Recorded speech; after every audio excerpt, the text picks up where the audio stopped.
Bismillah. Assalamualaikum warahmatullahi wabarakatuh. Innal hamdalillah nahmaduhu wa nasta'inuhu wa nastaghfiruh wa na'udzu billahi min syururi anfusina wa min sayyiati a'malina. May yahdihillahu fala mudilla lahu wa may yudlil fala hadiyalah. Asyhadu an la ilaha illallah wa asyhadu anna Muhammadan abduhu wa rasuluhu. Qala Allah ta'ala fil Qur'anil Karim, Ya ayyuhalladzina amanu taqullaha haqqa tuqatihi wa la tamutunna illa wa antum muslimun. Wa qala ya ayyuhan nasu taqu rabbakumul ladzi khalaqakum min nafsin wahidah wa khalaqa minha zawjaha wa bassa minhuma rijalan katsiran wa nisaa'a wattaqullaha alladzi tasaaluna bihi wal arham innallaha kana 'alaikum raqiba. Wa qala ya ayyuhalladzina amanu taqullaha wa qulu qawlan sadida yuslih lakum a'malakum wa yaghfir lakum dhunubakum wa may yuti'illaha wa rasulahu faqad faza fawzan 'azima. Amma ba'du, fa inna asdaqal hadisi kitabullah wa khairul hadyi hadyu Muhammadin sallallahu alaihi wasallam, syarrul umuri muhdatsatuha fa inna kulla muhdatsatin bid'ah wa kulla bid'atin dhalalah wa kulla dhalalatin finnar wa ilan nar. Jamaah yang semoga Allah rahmati dan Allah berkahi, alhamdulillah tentunya senantiasa kita bersyukur kepada Allah atas semua kenikmatan yang telah Allah limpahkan dan anugerahkan dalam kehidupan kita. Di antara yang kita syukuri besar dalam kesempatan hari ini adalah berlapis-lapisnya barokah yang Allah berikan kepada kita. Barokahnya kita di bulan Ramadan, barokahnya kita di waktu subuh, barokahnya kita berkumpul di masjid-masjidnya Allah dan tempat rumahnya Allah. Inilah yang kita syukuri ketika Allah senantiasa melapisi kehidupan kita dengan keberkahan. Dan arti barokah yaitu adalah ketika keadaan itu menambah ketaatan kita di jalan Allah Subhanahu wa taala. Inilah yang paling besar dari semua kenikmatan yang Allah berikan. Maka sesungguhnya barang siapa yang diberikan kemudahan di dalam hidupnya untuk bertambah ilmu dan bertambah ketaatan, berarti itulah kenikmatan sempurna yang ia dapatkan setelah dia mendapatkan kenikmatan Islam.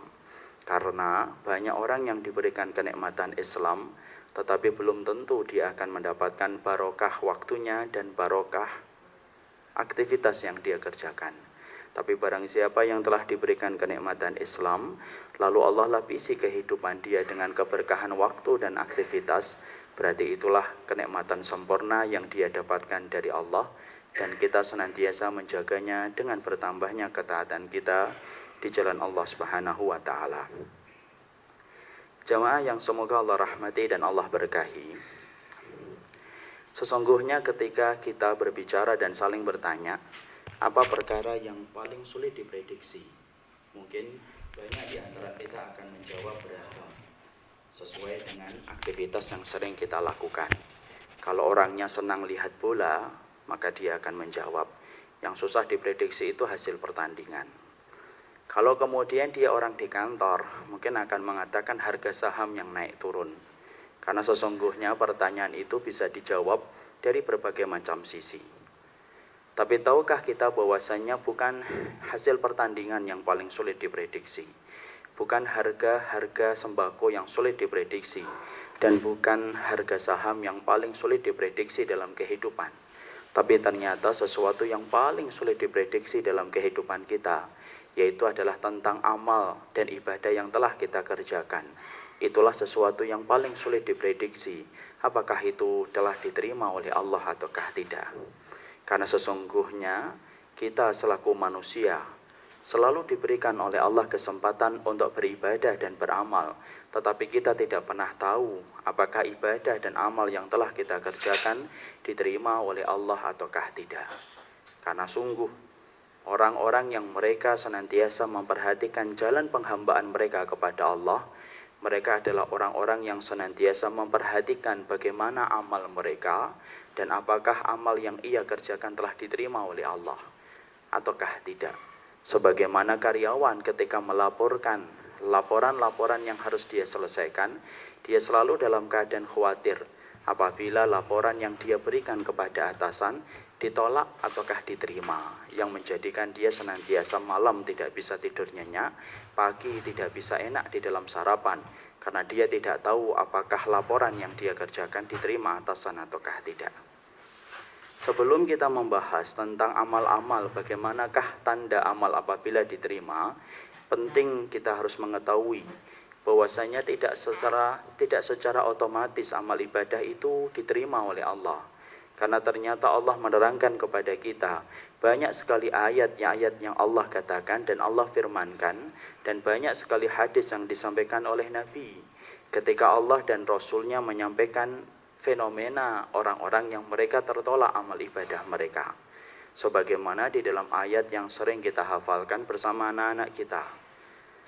Kita sering membacakan amilatun nasibah tasla naron hamiyah. Berapa banyak orang yang mereka beramal, berapa banyak mereka yang beribadah, nasibah, ta'ibah, masyaqqah, dalam keadaan letih dan dalam keadaan kepayahan, tasla naron hamiyah, bukanlah mereka mendapatkan surga, tetapi justru mereka mendapatkan api neraka yang menyala-nyala. Disebabkan amal yang mereka lakukan tidak diterima oleh Allah Subhanahu wa taala. Ali bin Abi Thalib ketika beliau berkata tentang dua ayat ini, beliau berkomentar di dalam tafsir At-Tabari. Beliau berkata, dinukil oleh Imam At-Tabari, hadhil ayah tadullu ala man abadallah ala ghairi tariqatin mardiyah yahsabu annahu sahihun fa innahu mukhti'un. Ayat ini berbicara tentang satu kondisi orang yang letih beribadah kepada Rabb-nya, lelah di dalam dia menjalankan ketaatan. Tapi ternyata ketika dia menyangka ibadahnya dan ketaatannya akan mendapatkan sesuatu di sisi Allah, ternyata mereka salah. Apa yang mereka lakukan itu ternyata tidak diterima oleh Allah. Dan tidak ada orang yang paling rugi kecuali adalah orang yang merasa amalnya diterima, padahal amal itu tidak sama sekali diterima oleh Allah. Jadi di dalam ayat ini kita jelas mengetahui tidak semua orang yang mereka berkeringat di dalam taat, tidak semua orang yang mereka bermandi peluh ketika dia beribadah, otomatis dia akan mendapatkan kenikmatan surgawi. Karena ternyata Allah menyampaikan ada sebagian orang yang beramal, tapi ternyata amal ibadah mereka yang terbangun dengan keringat dan darah tidak menjanjikan surga untuk mereka. Rasul pun menyampaikan kepada kita juga tentang kondisi-kondisi orang-orang yang beramal, tetapi kondisi amal-amal mereka itu menjadi hilang seketika. Rasulullah pernah menerangkan tentang 3 kondisi. Orang yang beramal dengan amalan yang besar, amalan yang agung, tetapi ternyata 3 amal itu tidak diterima oleh Allah. Yaitu adalah orang yang berjihad, yang kedua adalah orang yang berilmu, yang ketiga adalah orang yang bersedekah. Ketika Nabi berkata, inna awalan nasi yuqda yaumal qiyamati salasatun. Orang yang pertama kali diputuskan nasibnya oleh Allah masuk ke dalam neraka adalah justru orang yang beramal. Siapa yang pertama? Al-mujahid, orang yang berjihad di jalan Allah. Sampai kemudian dia habis waktunya untuk berjihad. Sampai dia gugur di dalam jihadnya. Sampai Allah ketika membangkitkan ia ke dalam padang mahsyar, Allah bertanya, Mada amilta fi? Dulunya ngapain? Qala qataltu fika. Sesungguhnya saya ya Allah dulunya ketika hidup habis waktu saya untuk berjihad. Untuk siapa jihadnya? Qala qataltu fika. Saya jihadnya ya semata-mata untuk engkau ya Allah. Qala kadzabta. Kamu bohong, kamu dusta. Sesungguhnya kamu itu walakinnaka qatalta liyuqala annaka jari'un. Kamu itu berjihad supaya kamu itu disebut sebagai pemberani. Itu yang kamu inginkan di dalam jihad yang kamu laksanakan. Kamu telah dipuji sebagai pemberani. Dan akhirnya Allah membenamkan ia ke dalam neraka pertama kali. Sebelum orang musyrikun masuk ke dalam neraka. Sebelum orang kafir mencicipi neraka. Ternyata pertama kali yang masuk ke dalam neraka orang yang beramal, tetapi tidak lahir cahaya keikhlasan ketika dia beramal, menjadikan Allah membenamkan ia ke dalam neraka pertama kali. Yang kedua kita ngerti, orang yang berilmu dan orang yang belajar. Habis waktunya untuk belajar, habis waktunya untuk mengajar. Allah bertanya, Mada amil tafih, dulunya ngapain?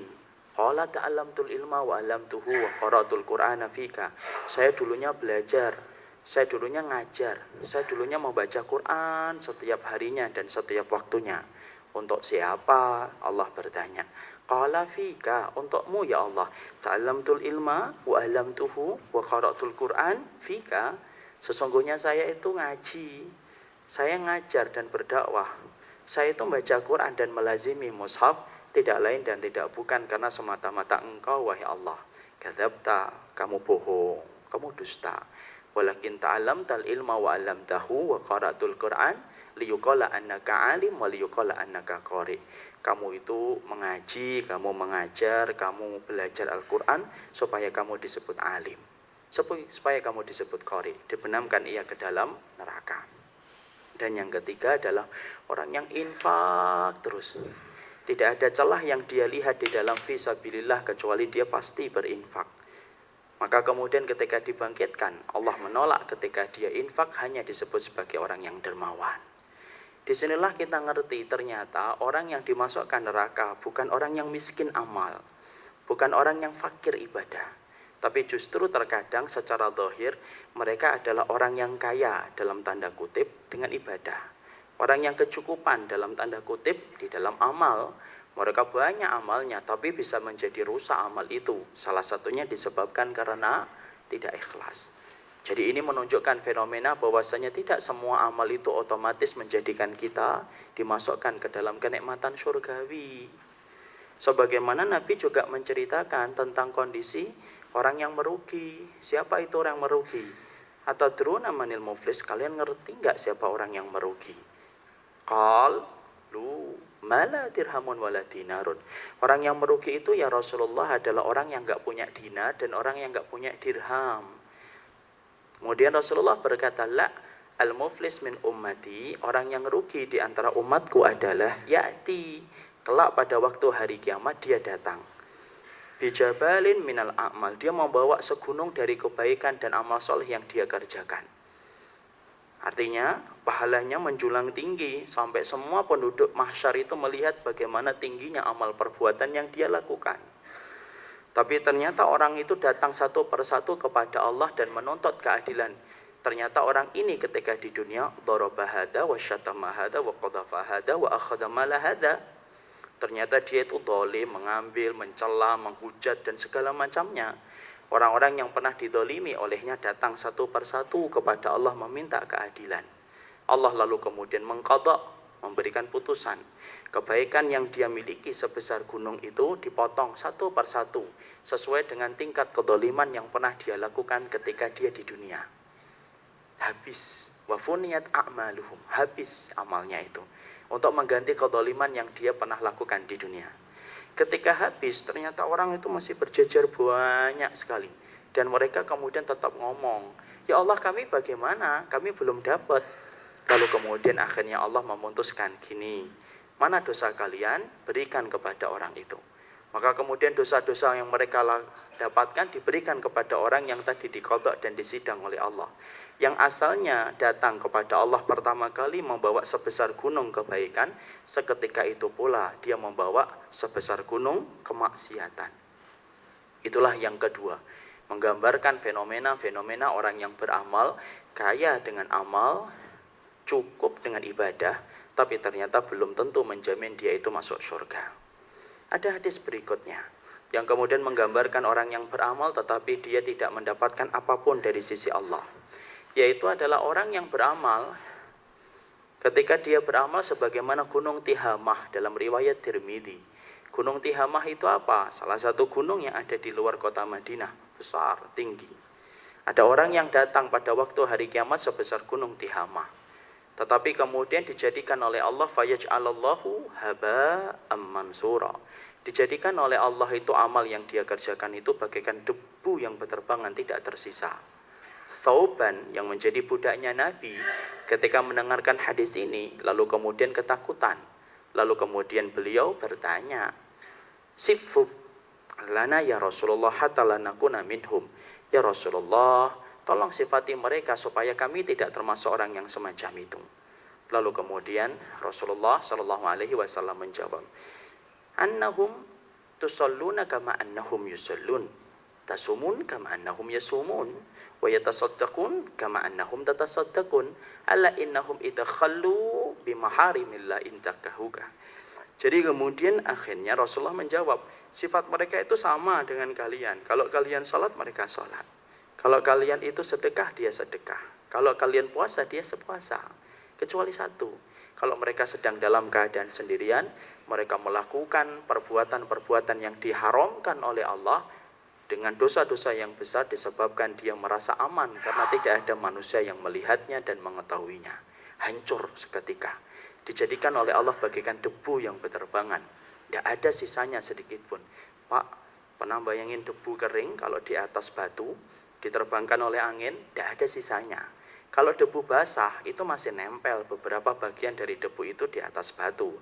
Tapi kalau yang namanya haba itu debu kering.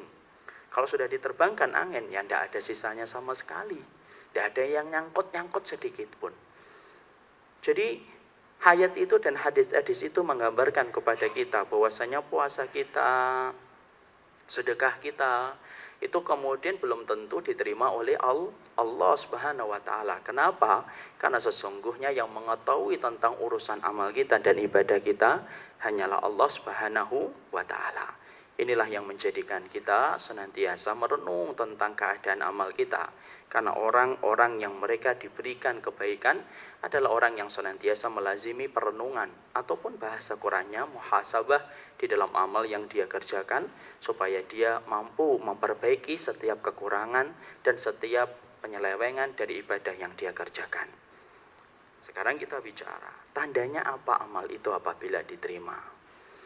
Jadi kemudian kita ingin mengetahui tanda sebuah amal diterima oleh Allah itu semacam apa. Kalau kita sudah mengetahui syarat diterimanya amal itu 3, iman, ikhlas, dan ittiba atau mengikuti Rasulullah, maka kita lalu bertanya, apa tanda-tanda sebuah amal itu terbang ke atas langit, membuka pintu langit, diterima oleh Allah? Oh, tandanya itu apa? Karena segala sesuatu pasti Allah tindakan, tanda likulli syai'in simat. Segala sesuatu itu ada tandanya. Rumah kita banjir aja ada tandanya. Kan sekitar kompleks ini katanya sering banjir. Maka kemudian perhatikan saja, orang yang habis mendapati banjir ada tandanya atau tidak? Ada. Tembok-temboknya bekas, batasan tertinggi banjir itu pasti bekas di tembok, akan kelihatan. Kalau banjir saja meninggalkan tanda, amal solih pun sebenarnya ada tandanya. Ada karakteristiknya yang harus kita perhatikan supaya kita ngerti tanda sebuah amal diterima itu semacam apa. Bukan untuk memvonis orang lain. Ingat, bukan untuk memvonis orang lain. Karena saya tidak ingin ketika nanti kita membahas Imam Ibnu Rajab perkataan beliau tentang ini, kemudian kita vonis orang lain. Wah, dari berdasarkan catatan subuh saya di Al-Salam, kamu ini istri yang tidak diterima amalnya. Tidak perlu. Karena sesungguhnya kita akan mempelajari perkataan beliau untuk mengukur diri kita, untuk menakar diri kita, untuk merenungkan diri kita. Bukan untuk menakar orang lain, bukan untuk menghakimi orang lain. Karena sesungguhnya yang tahu keadaan hati hanyalah Allah. Innallaha alimum bidatis sudur. Allah itu yang ngerti keadaan hati dan keadaan dada setiap manusia. Bukan kita yang ngerti, tetapi Allah lah yang paling ngerti. Maka Imam Ibnu Qudamah lalu menerangkan kepada kita, tanda-tanda sebuah amal ketika diterima oleh Allah itu ada 4 perkara yang nampak setelah dia itu beramal.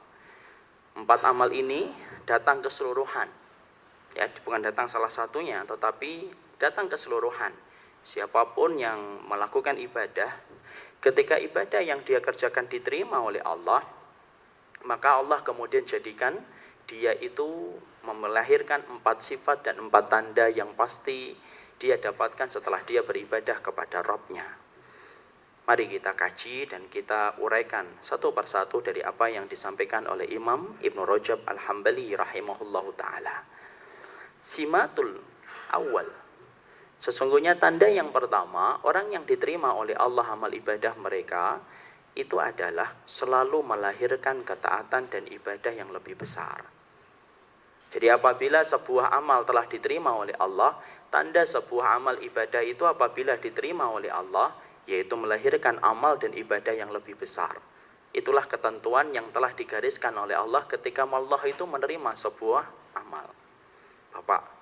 Bapak kalau punya perusahaan, lalu Bapak punya pegawai. Pegawainya ini ternyata banyak sekali mendatangkan untung untuk perusahaan. Tentunya Bapak tidak rela apabila karyawan itu keluar dari perusahaan. Kita buat bagaimana dia nyaman dalam perusahaan yang kita miliki supaya dia tetap dan terus mendatangkan keuntungan untuk perusahaan. Kita gaji dia dengan kita naikkan gajinya, kita berikan fasilitas-fasilitas yang mentereng supaya dia mikir-mikir panjang sebelum dia keluar dari perusahaan. Itu manusia, itu makhluk.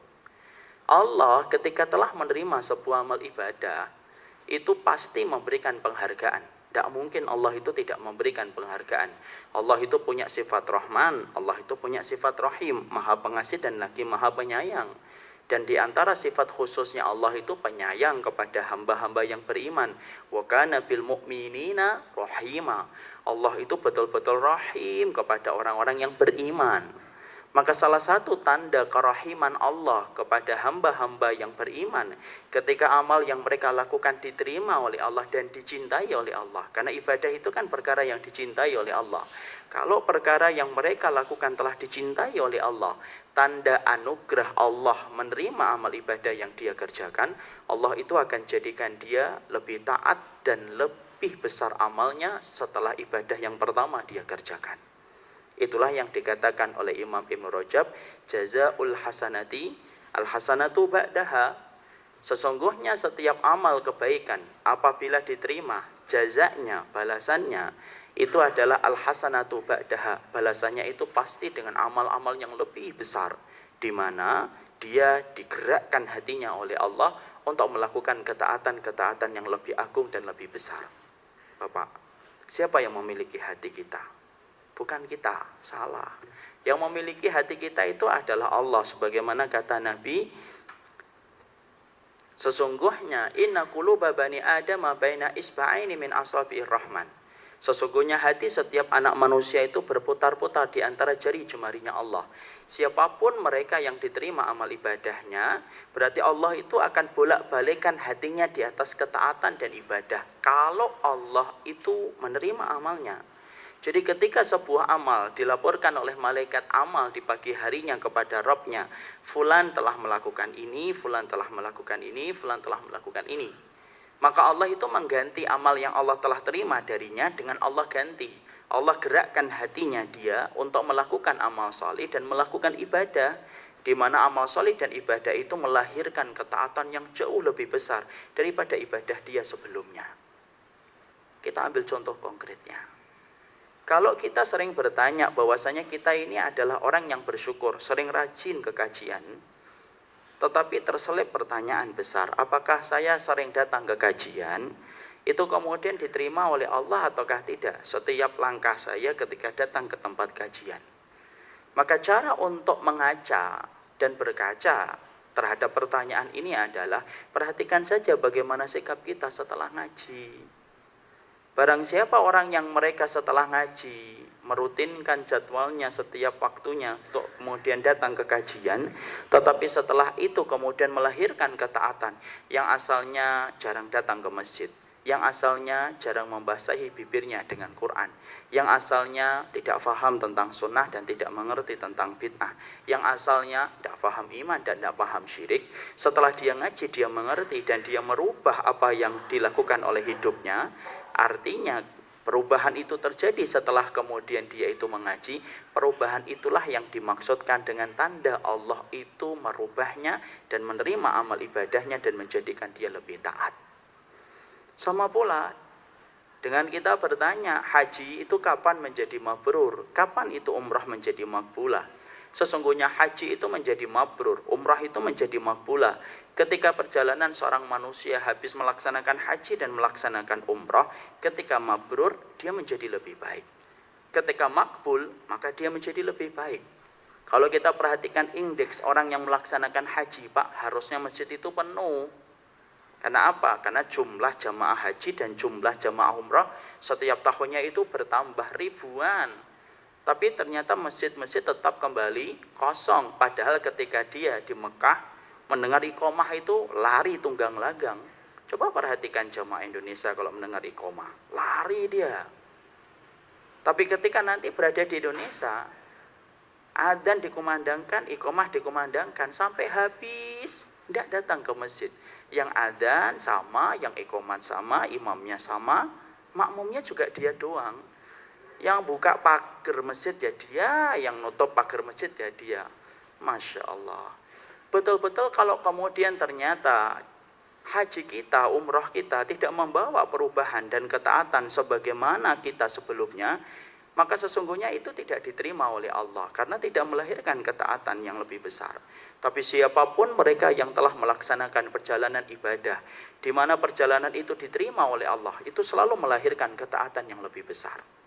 Sama pula, kalau pernikahan kita itu diterima oleh Allah ataukah tidak? Kan kita bertanya, akadnya itu sah atau tidak? Selama rukunnya terpenuhi, sah. Cuma kita bertanya, apakah akad pernikahan kita ini diterima oleh Allah ataukah tidak? Barokah ataukah tidak? Ya gampang.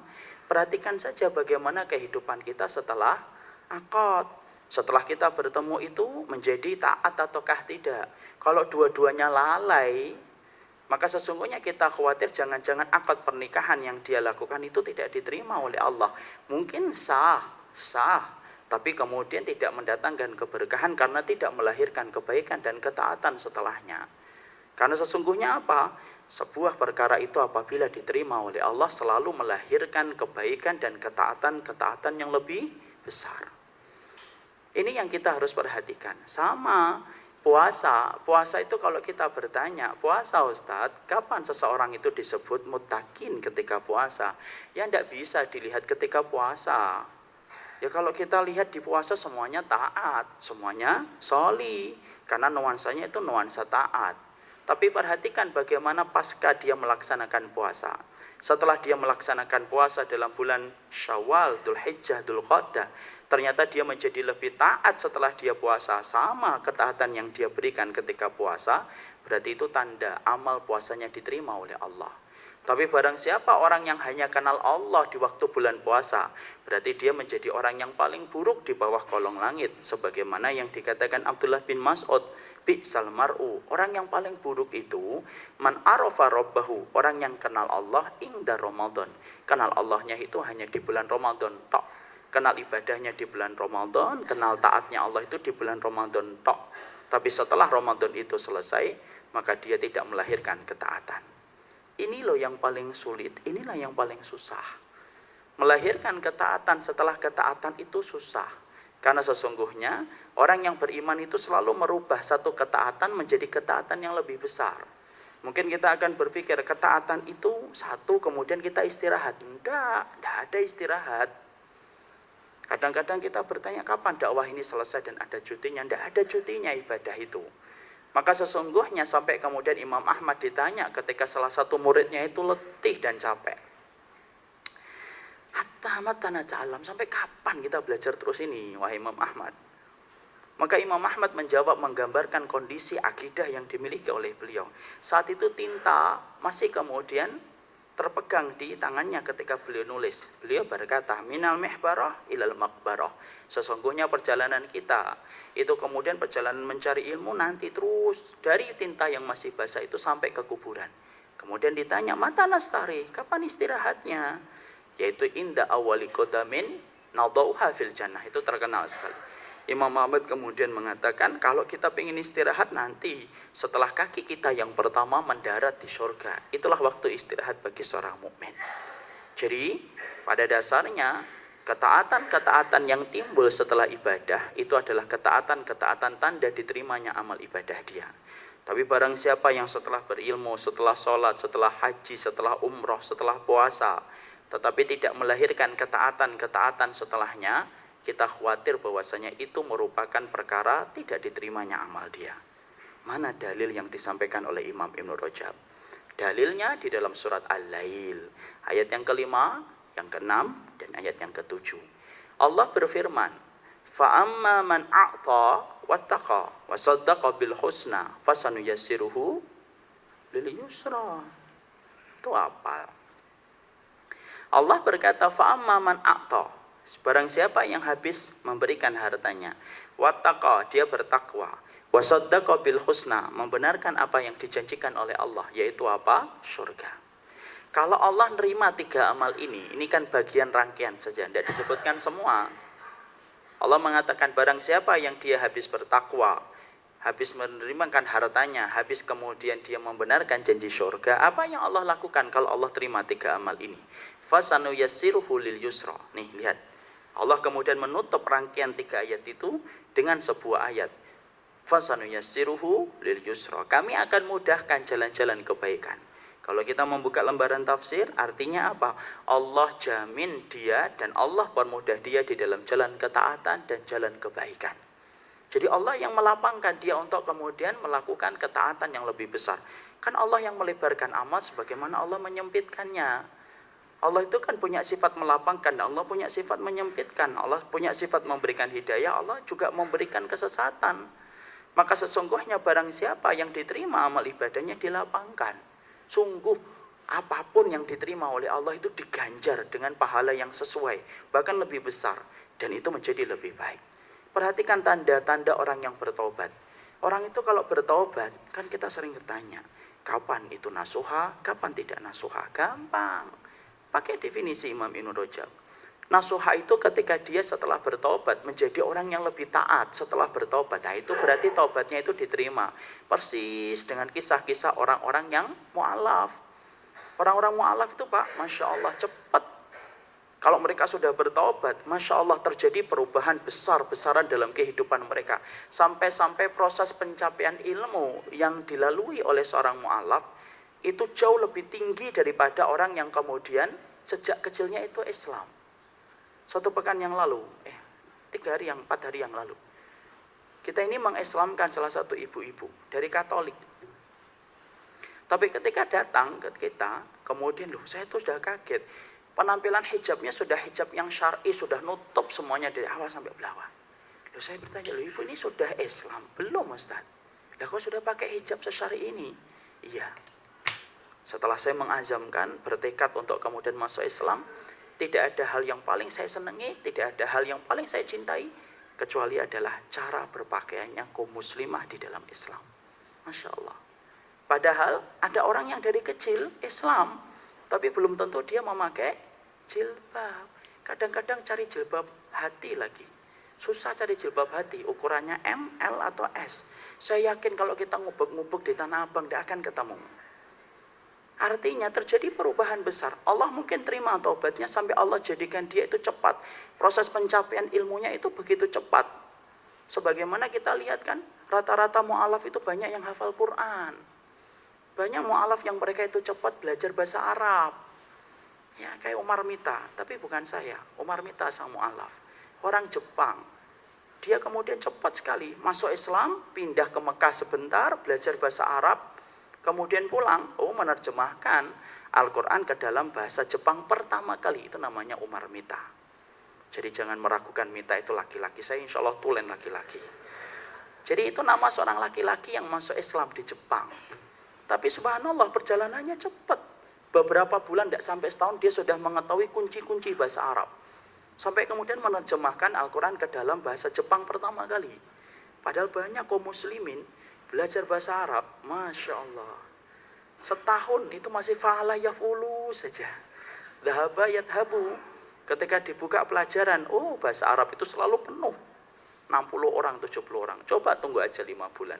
Tinggal 2, tinggal 2. Yang satu terlambat, yang satu pecah bannya. Ustadznya duluan daripada muridnya. Masya Allah. Belum lagi ketika sudah masuk, yang satu ngantuk, yang satu ke kamar mandi. Udah tidak ada yang diajar. Kalau ketawa berarti dulu pernah menjadi peserta bahasa Arab. Jadi ternyata prosesnya itu, Masya Allah, prosesnya itu lambat terkadang. Padahal dia dari kecilnya itu Islam. Tapi orang yang tobat nasuha, prosesnya itu cepat sekali. Kenapa mereka kok cepat berubah ya Ustadz ya? Padahal mereka itu dari orang-orang asalnya kafir. Karena Allah mungkin terima, Allah terima itu tobat mereka, sampai tobat mereka membuka-buka pintu-pintu dan lorong-lorong di langit, sampai kemudian Allah ganti, karena kesungguhan mereka, kemudian Allah ganti mereka itu menjadi lebih baik. Itulah persis yang dikatakan oleh Imam Ibnu Rajab, jazaul hasanati al hasanatu ba'daha. Setiap amal kebaikan apabila diterima oleh Allah selalu melahirkan kebaikan setelahnya. Sebagaimana kalau sebaliknya apa? Sebaliknya itu dikatakan oleh beliau, wa min sawabis sayyiati as-sayyiatu ba'daha. Adapun sebaliknya, kalau amalan itu buruk, tidak berkualitas, hitam, tidak ada manfaatnya amal itu untuk dirinya sendiri. Kalau amal itu ditolak oleh Allah karena tidak berkualitas, kurang ikhlas, kurang ilmu, maka siapapun mereka yang telah ditolak amal ibadahnya, Allah itu akan jadikan dia itu indikatornya jelas. Allah jadikan dia lebih baik setelah dia beribadah. Berapa banyak orang yang kemudian mereka melakukan sholat, tetapi habis sholat, dia kembali lagi membuka aurat. Saya khawatir sholatnya itu tidak diterima, walaupun kita nggak ngerti bagaimana dia sholat menghadap kepada Allah, tapi kemudian setelah dia sholat kembali dia membuka auratnya. Ada orang yang berilmu, setelah dia berilmu dia gampang menghujat, dia menjatuhkan kehormatan fulan, semuanya itu dihujat oleh dia.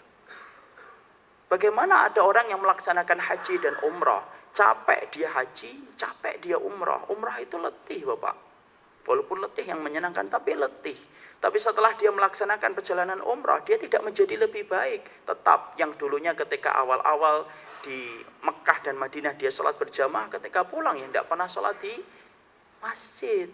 Kalau amal apapun tidak menarik ketaatan, tetapi justru menarik kepada merosotnya amal, maka sesungguhnya saya khawatir bahwasanya itu merupakan perkara tidak diterimanya amal dia, sampai kemudian dia dibiarkan oleh Allah, yaitu kemudian melakukan sesuatu yang buruk. Bukankah Allah kemudian melanjutkan di surat Al-Lail tadi, yaitu fa'amma man bakhila wastaghna wa qadzdzaba bil husna fasanuyassiruhu lil usra. Adapun orang yang bakhil, wastaghna dan merasa cukup, wa qadzdzaba bil husna dan dia menolak untuk percaya kepada surga, apa yang Allah katakan? Fasanuyassiruhu lil usra. Kami sulitkan dia untuk mendapatkan jalan-jalan kesulitan. Artinya Allah biarkan dia tenggelam dengan berbagai macam penyesatan-penyesatannya. Ya. Jadi inilah yang kemudian kita harus paham. Makanya pernahkah kita mendengar seseorang mujahid yang bernama Abdurrahman bin Abdurrahim? Diceritakan oleh Ibnu Jauzi. Hafal Quran, Pak. Coba, sudah mujahid hafal Quran. Berjihad itu amalan besar. Selain dia berjihad, dia hafal Quran. Apa kurang-kurangnya sebagai seorang manusia yang beriman? Tidak ada yang kurang. Tapi perhatikan bagaimana proses dia, akhirnya dia itu murtad. Ketika dia melihat seorang perempuan Romawi, kemudian tertegun hatinya, tertawan hatinya, luruh hatinya dan jatuh cinta kepada wanita Romawi itu. Di sela-sela berjihad antara Islam dengan pasukan Romawi, dia kemudian cari jalan, kemudian menembus benteng Romawi itu, bukan untuk berperang. Dia menembus benteng itu supaya menemui perempuan yang dia lihat. Karena orang Romawi kan terkenal dengan kecantikannya. Dia datangi perempuan tersebut, kemudian dia katakan, dia utarakan perasaannya. Perempuan Romawi itu menerima cintanya, tetapi dengan satu syarat. Keluar dari Islam, menjadi tentara Romawi. Ternyata apa yang terjadi? Mungkin Qur'annya itu tidak barokah dari apa yang dia hafal. Harusnya orang ini kemudian betul-betul mampu menolak mentah-mentah permintaan itu. Tetapi ternyata tidak, dia telan bulat-bulat itu apa yang diberikan oleh syarat perempuan tersebut. Kemudian dia akhirnya menjadi murtad, tidak kembali kepada pasukan kaum muslimin. Kemudian dia berganti dengan pakaian-pakaian ala tentara Romawi. Dia berperang bukan untuk menghadapi orang kafir, tapi dia memerangi saudara-saudara kaum muslimin dan kaum mukminin.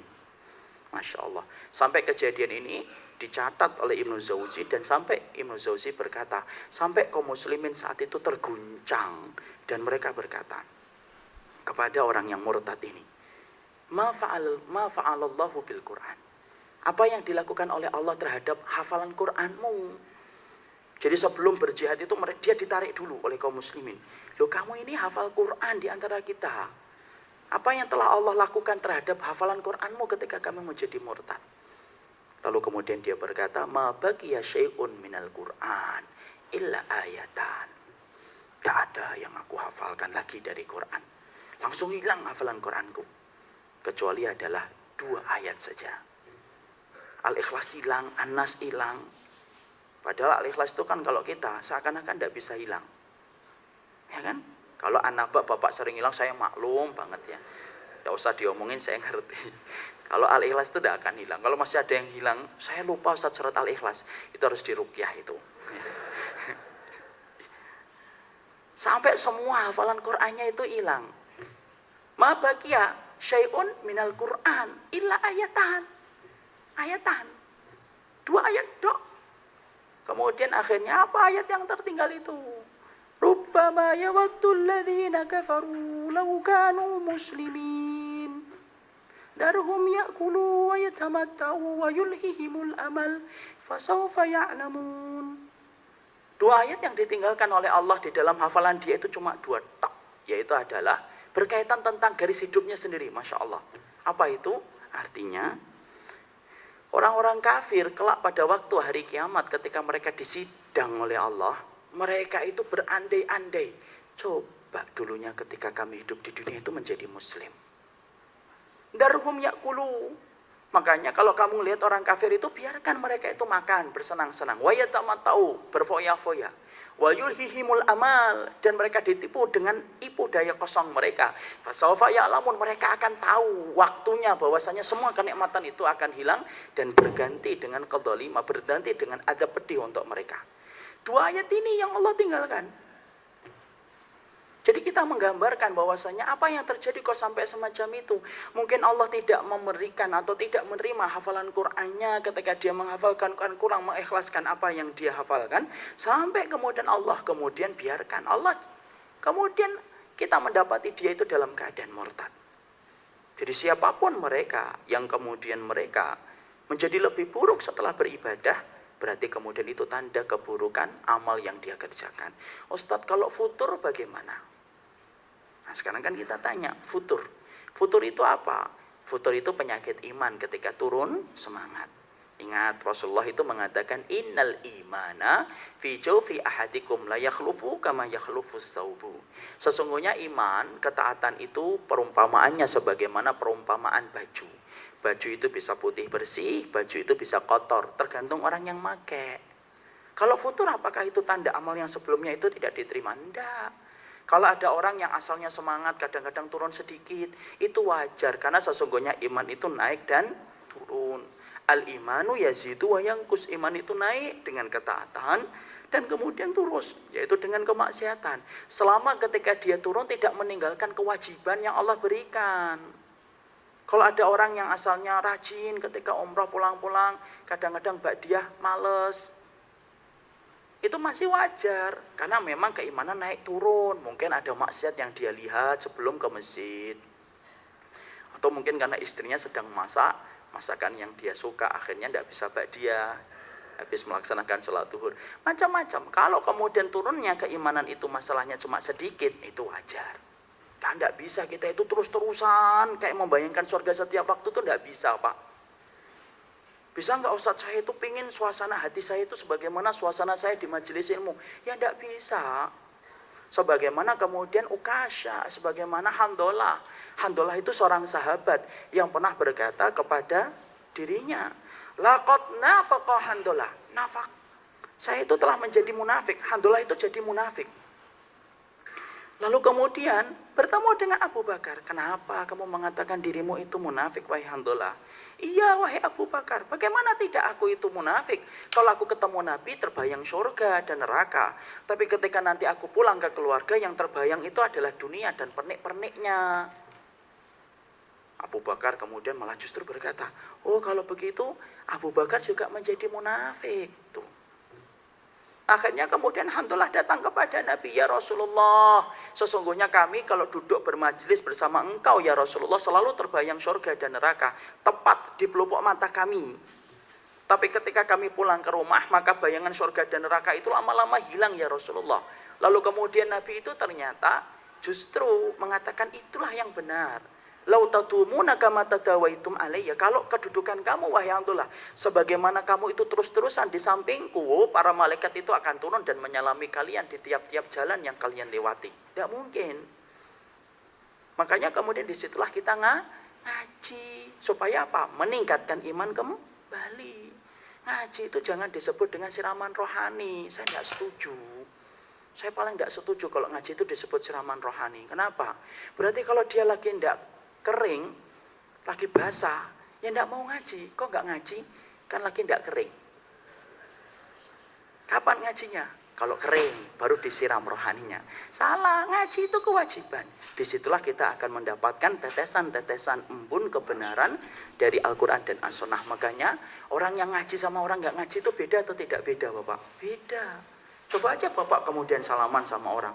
Ini orang sering ngaji, ini orang sering nggak sering ngaji. Itu beda banget. Perasaannya itu beda. Walaupun kita nggak boleh merendahkan loh. Perasaan yang terbentuk itu beda. Saya tuh kalau salaman, itu ngerti ini suka ngaji, ini mungkin jarang ngaji. Karena membentuk perilaku yang berbeda. Jadi kalau ada orang yang futur bukan berarti kemudian semua amalnya itu kemarin itu ditolak. Enggak, futur itu hal yang wajar. Bagaimana meningkatkannya? Dengan melazimi majelis ilmu. Itu yang pertama. Sekarang yang kedua. Sudah mau jam 6 ini. Iya. Sampai maghrib. Ya. Enak ya Bapak ya. Saya bisa batal nanti jam 10. Yang kedua, tanda sebuah amal apabila diterima oleh Allah Subhanahu wa taala, yaitu Allah akan jadikan orang-orang yang diterima amal ibadahnya dicelup hatinya oleh Allah di dalam ketakutan, khauf. Dia takut dan dia khawatir. Ya. Orang yang diterima amal ibadahnya oleh Allah itu yang kedua, Allah itu akan celup hatinya. Orang yang Allah terima amal ibadahnya itu apa? Allah celupkan hatinya supaya dia itu punya rasa takut dan khawatir. Pak, orang kalau takut melahirkan kebaikan. Contoh, Bapak ikuti training-training pebisnis. Itu lahir dari ketakutan kita hidup menjadi fakir. Akhirnya kita ngikuti trainingnya. Tidak salah, itu contoh saja. Kita takut menjadi sakit. Oh, setiap ada seminar kesehatan kita datang. Coba kalau orang yang kemudian sudah 30 tahun ke atas. Maka kemudian dia selalu ingin tahu. Apa sih hidup sehat itu? Apa penyebab jantung? Apa penyebab gagal ginjal? Apa penyebab darah tinggi? Dia pelajari. Kenapa? Dia takut. Coba kalau tidak takut. Apa ada anak kecil SD kemudian lagi belajar apa nak? Penyebab jantung. Tidak ada. Kenapa dia nggak mau belajar penyebab jantung itu? Semua makanan dilahap oleh dia. Oh, dia tidak pernah punya rasa takut terhadap jantung kok. Coba kalau dia nanti berumur 40 tahun, pasti dia akan dengar orang itu ngomong tentang jantung. Apa sih penyebab orang itu sakit jantung? Takut. Takut itu melahirkan kebaikan. Perumpamaan ini juga sama ketika kita kerja. Orang itu kerja banyak yang habis subuh itu sudah ngeliatin jam. Komatnya kok lama ya, nggak komat-komat. Kenapa? Karena di Jakarta 5 menit sebelum dan 5 menit sesudahnya itu berbeda. Berapa banyak orang yang berangkat subuh cengkling, kalau kata orang Kudus. Tahu subuh cengkling Pak? Tepat habis subuh. Nah, itu kalau bahasa Jawanya cengkling. Habis subuh cengkling, langsung dia pergi. Kalau ditanya, kenapa kok pergi pagi-pagi? Kan masuknya jam 9. Oh iya, kalau berangkat jam 7, macetnya luar biasa. Takut melahirkan kebaikan untuk bergegas. Sama, kondisi hati yang paling baik Imam Ibnu Qudamah itu mengatakan kondisi hati yang takut. Orang itu kalau siapapun telah diberikan oleh Allah rasa takut di hatinya, maka sesungguhnya akan lahir banyak amal soleh yang dia kerjakan. Orang kalau takut, apa bedanya takut kepada makhluk dengan takut kepada manusia? Ya beda. Takut kepada makhluk itu menjadikan kita menjauh darinya. Takut kepada manusia menjadikan kita itu takut kepada Allah menjadikan kita dekat dengan Allah, tapi takut kepada manusia menjadikan kita menjauh dari manusia. Orang-orang yang mereka dilaporkan amal ibadahnya oleh Allah, kepada Allah, oleh para malaikat, maka Allah itu akan jadikan hatinya itu berada senantiasa di dalam ketakutan. Dan orang yang paling baik dan orang yang paling soleh adalah orang yang paling takut memikirkan amal dia sendiri. Senantiasa tidak bisa tidur karena memikirkan amal. So bagaimana kalau kita baru punya uang Pak? Orang kalau habis keluar ATM membawa 10 juta, Ketika dia mendengar banyak kasus itu pembegal, maka dia itu selalu melihat ke kanan dan ke kiri. Orang senyum aja disuudonin. Wah, dia senyum ini, jangan-jangan mau ngambil saya. Oh, dia ngeliatin kantong saya, padahal cuma senyum doang. Kenapa? Ya takut. Sama orang yang kemudian diterima amal ibadahnya oleh Allah itu, selain Allah berikan hatinya kekuatan, Allah lahirkan hatinya itu ketakutan kepada Allah. Makanya itulah yang menjadi rahasia. Kenapa sih Nabi setiap habis subuh selalu berdoa? Apa doa yang diucapkan Nabi? Setiap habis subuh tidak pernah ketinggalan. Padahal Nabi adalah orang yang telah ditetapkan surga loh. Apa yang didoakan, apa yang tidak pernah ditinggalkan oleh Nabi kalau habis subuh? Allahumma inni as'aluka ilman nafi'an wa rizqan thayyiban wa amalan mutaqabbalan. Padahal Nabi adalah orang yang telah dijamin, digaransi oleh Allah kedudukannya itu di surga, tetapi Nabi itu tetap terus meminta dan Nabi tetap melaksanakan yang sunnah. Dari yang kecil sampai yang besar itu tetap dilaksanakan Nabi. Nabi itu tidak meninggalkan sunnah sekecil apapun kalau sudah datang perintah dari Allah. Sampai urusan beliau bangun pun beliau tidak lupa dari peringatan, dari ketentuan. Beliau bangun, beliau mengusap wajahnya, beliau lihat ke atas langit, membaca 10 ayat yang terakhir dalam surat Ali Imran. Semuanya itu denyutnya Nabi itu denyut wahyu kehidupan beliau itu. Kenapa Nabi kemudian susah payah semacam itu? Salah satu kisah yang terkenal ketika beliau salat malam sampai bengkak. Kenapa semuanya itu terjadi padahal Nabi telah dijamin? Karena orang yang telah dijamin itu ternyata telah diberikan oleh Allah rasa takut. Rasa takut itu yang menjadikan Nabi itu tidak pernah berhenti untuk beribadah. Inti orang kaya Pak, tanya kalau dia itu sukses. Selalu salah satu di antara tipsnya kalau dia itu ditanya tentang kunci rahasia kesuksesannya, dia berkata, jangan pernah puas terhadap proses pencapaian yang kamu dapatkan. Kan gitu. Orang kalau coba dia merasa cepat puas, oh dapat gaji 5 juta juga sudah selesai. Karena sudah puas kan, sudah cukup buat saya. Rata-rata pebisnis itu kalau ditanya, saya perhatikan itu, kalau kemudian saya dengar atau saya baca pebisnis, itu mereka berkata, selalu berkata, menyelipkan sebuah kata, jangan pernah merasa puas dengan proses pencapaian yang telah kamu dapatkan. Terus inovasi terus, supaya kamu itu menjadi lebih sukses dan lebih sukses. Tidak berhenti kan akhirnya. Itu coba dibalik di dalam urusan akhirat. Orang yang kemudian diterima amal ibadahnya oleh Allah itu dibalik. Jadi jangan pernah merasa puas dengan amal yang telah kita kerjakan. Kalau kita puas ya kita berhenti. Loh kok nggak ngapalin sunnah ini ya? Oh, saya sudah Islamnya sudah sempurna kok. Sholat, puasa, zakat, haji. Selesai kan? Oh sudah sempurna, maksimal, sudah sampai di puncak gunung. Akhirnya apa? Ya tidak pernah belajar, nggak pernah kemudian merubah hidupnya menjadi berkualitas lagi. Proses pencapaiannya sudah mentok terhadap konsep yang dia miliki. Orang ketika kemudian dia dalam keadaan ketakutan, itu adalah orang yang melahirkan kebaikan. Makanya Nabi sampai mengatakan man khafa adlaja.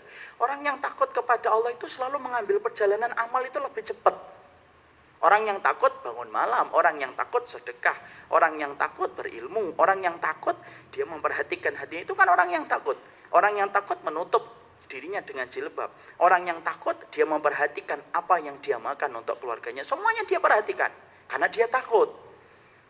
Makanya betul kalau kemudian Imam Ibnu Qudamah mengatakan indikator kebaikan hati itu adalah hati yang takut kepada Allah. Dan itu Allah berikan hanya kepada orang-orang yang Allah terima. Mari kita buka surat Al-Mu'minun ayat 60. Allah berkata di dalam surat Al-Mu'minun ayat 60. Perhatikan apa yang Allah katakan. Tuh kan sudah bel. Allah berkata di dalam surat Al-Mu'minun ayat 60. Walladzina yu'tuna ma ataw wa qulubuhum wajilatun annahum ila rabbihim raji'un. Orang yang habis memberikan hartanya di jalan Allah, Allah katakan hati mereka itu wajilatun, ketakutan, gemeter. Bahwasanya mereka itu akan kembali kepada Allah. Bapak kalau membaca itu pasti bingung. Kenapa? Kita ini kalau habis infak itu merasa plong atau enggak plong? Plong, seneng. Habis infak 10 juta saya. Tenang kan kita? Seneng karena kita berhasil mengalahkan syahwat kita untuk memiliki dunia.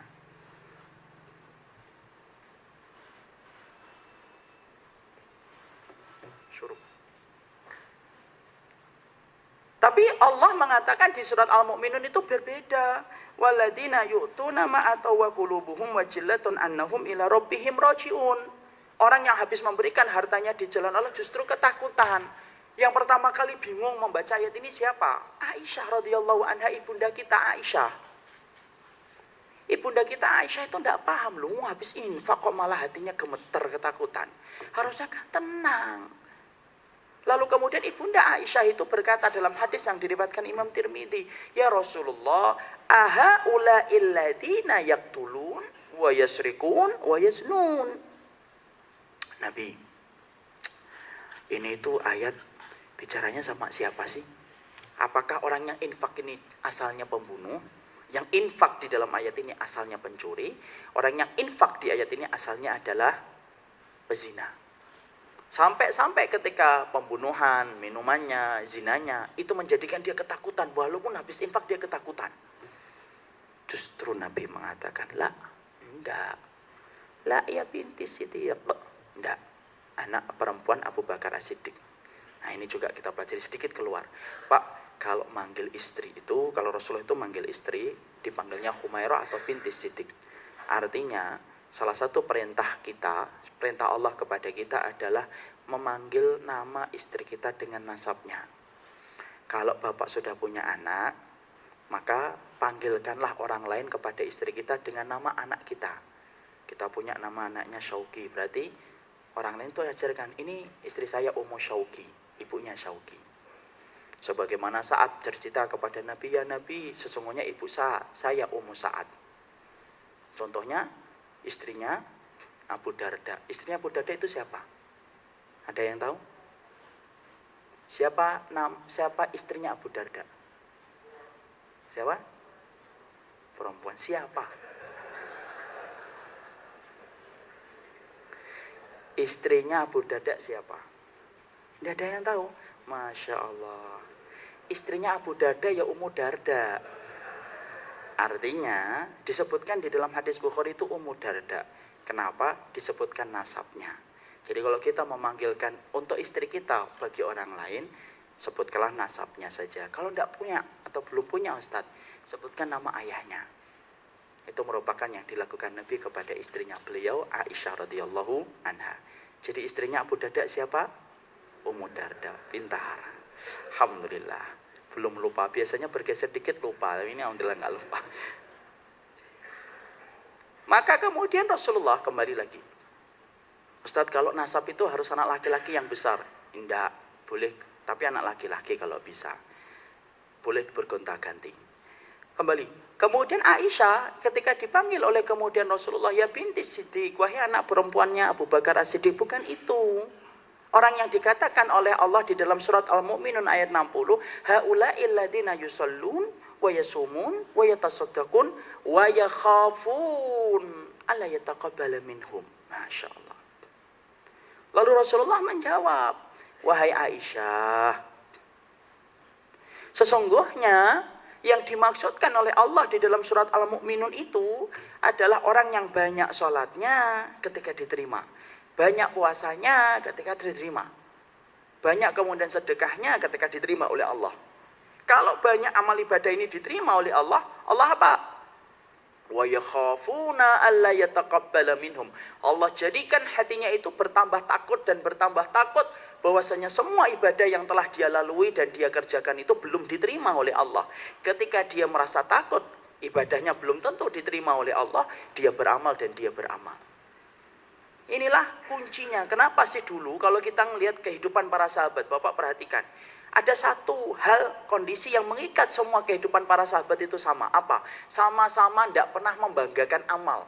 Itu salah satu sifat yang menyamakan seluruh sahabat. Ada nggak sahabat yang berkata, oh kita ini penduduk surga? Tidak. Bahkan sampai sahabat yang telah ditetapkan surga saja nggak pernah membanggakan surga. Pernah nggak Abu Bakar berkata, saya itu penduduk surga loh, tolong jadikan saya khalifah setelah Nabi? Tidak ada. Tapi justru malah apa yang dikatakan oleh Abu Bakar? Laitan itu roba, ya Allah jadikan aku colok. Coba kalau saya itu hanyalah kemudian debu. Coba kalau saya itu hanyalah akar yang tidak berguna. Padahal Abu Bakar, orang yang dicintai oleh Nabi. Orang yang kemudian dikasihi oleh Rasulullah, bahkan Nabi sampai berkata, kalau ada Nabi setelahku, maka yang aku pilih itu adalah Abu Bakar untuk menjadi Nabi setelahku. Coba, orang yang paling afdol dari seluruh manusia muslim yang pernah hidup di atas muka bumi ini setelah Rasul itu tuh Abu Bakar. Tapi ternyata Abu Bakar itu tidak pernah membanggakan amal. Dia setelah diberitahu oleh Rasulullah bahwasanya dia itu penduduk surga, apakah setelah itu dia cuti total? Tutup total. Kenapa enggak beramal Abu Bakar? Cuti, sudah penduduk surga. Tidak ada. Apalagi kalau pasang status penduduk surga. Tidak ada. Tidak ada. Umar bin Khattab. Tidak ada. Ali bin Abi Thalib. Tidak ada. Ketika beliau dihujat orang, Ali bin Abi Thalib itu kan menghadapi menghujatan yang banyak. Disebabkan kasus Utsman. Terbunuhnya Utsman bin Affan radhiyallahu atau Utsman sendiri. Utsman dan Ali itu mendapatkan masa-masa fitnah. Tapi pernah nggak Utsman kemudian khutbah? Kalian tahu nggak? Saya ini adalah orang yang berhasil menikahi 2 putrinya Nabi. Orang yang telah dikatakan oleh Nabi bahwasanya saya itu penduduk surga. Karena Utsman itu pernah diberitahu oleh Rasulullah penduduk surga ketika beliau habis berinfak besar-besaran.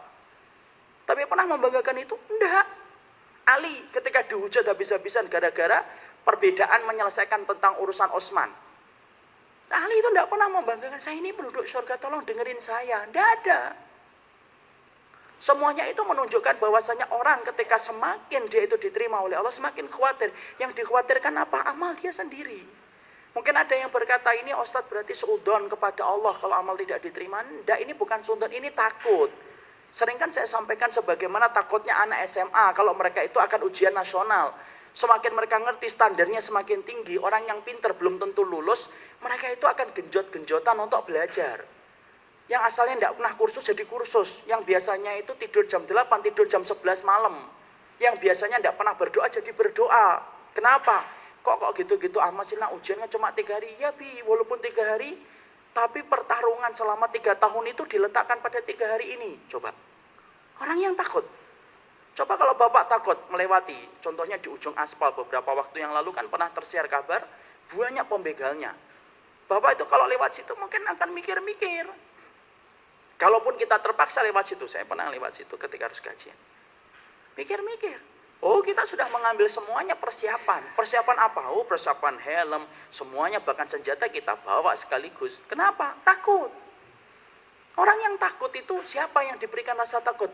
Kata Imam Ibnu Rajab, orang yang diberikan takut itu ya adalah orang yang diterima amal ibadahnya. Kenapa saya kok merasa nyaman dengan ibadah? Saya ingat, tidak ada yang menjadikan kita nyaman terhadap proses pencapaian amal itu kecuali setan. Udah pinter, tidak usah ngaji. Udah banyak, mau sholat malam lagi. Kemarin aja sholat malam. Sedekah lagi, kemarin habis sedekah 10 juta. Teman-temanmu aja tidak pernah sedekah kok. Setan. Tapi yang menjadikan kita itu terus merasa kurang di dalam amal itu siapa? Allah. Allah yang menjadikan kita itu fakir terhadap amal. Makanya beruntung sekali orang yang mereka itu diberikan oleh Allah kesolihan. Dan orang yang solih itu ciri khasnya takut. Perhatikan, semua orang solih itu ciri khasnya takut. Siapa yang bisa ngasih itu? Ya Allah. Tidak ada orang lain, tidak ada yang bisa memberikan kita rasa takut. Kecuali adalah Allah. Allah gerakkan hatinya supaya dia takut kepada Allah. Orang kalau takut, semuanya akan lahir kebaikan. Takut miskin, lahir kebaikan ketika dia itu meraih bisnis. Orang yang takut untuk kemudian lapar, dia makan. Orang yang takut kepada Allah, dia akan beramal dengan cepat. Makanya itulah yang menjadikan kita lahir 2 perkara. Jangan hanya cukup dengan amal, tapi harus diperkaya dengan apapun dari sunnahnya Nabi. Yang kedua, jangan pernah berhenti untuk berdoa supaya amal kita diterima oleh Allah. Loh, Nabi Ibrahim aja berdoa kok. Nabi Ibrahim itu kurangnya apa Pak? Makomnya dia di hadapan Allah. Tidak kurang-kurang. Disebut dengan Khalilullah. Kekasih. Kekasihnya Allah loh. Kekasihnya Allah itu, lihat apa yang diucapkan oleh kekasihnya Allah. Kekasihnya Allah ketika habis membangun Ka'bah. Maka sesungguhnya sang Ibrahim, sang kekasih Allah itu ketika habis membangun Ka'bah berkata, Rabbana taqabbal minna. Ya Allah, terimalah apa yang baru saja kami kerjakan. Padahal kekasih. Padahal kita itu sering kalau sama kekasih kita sendiri aja, kemudian kekasih kita istri kita, ataupun kemudian suami kita, ataupun ini, Maka kita sering berkata, oh enggak apa-apa, saya ngerti. Dia pasti memperbolehkan. Dia kan pasangan saya, istri saya, suami saya. Tapi enggak, kalau bagi Allah itu, orang yang semakin cinta kepada Allah akan dibuat semakin takut. Itu yang kedua. Apa yang ketiga dan yang keempat? Saksikan jawabannya pada waktu yang tidak bisa ditentukan. Sudah jam 6:10, kita baru membahas 2. Kapan-kapan kita bahas keterusannya, karena sebenarnya kajiannya itu kajian kitab. Inilah yang kita sampaikan dalam pertemuan kali ini.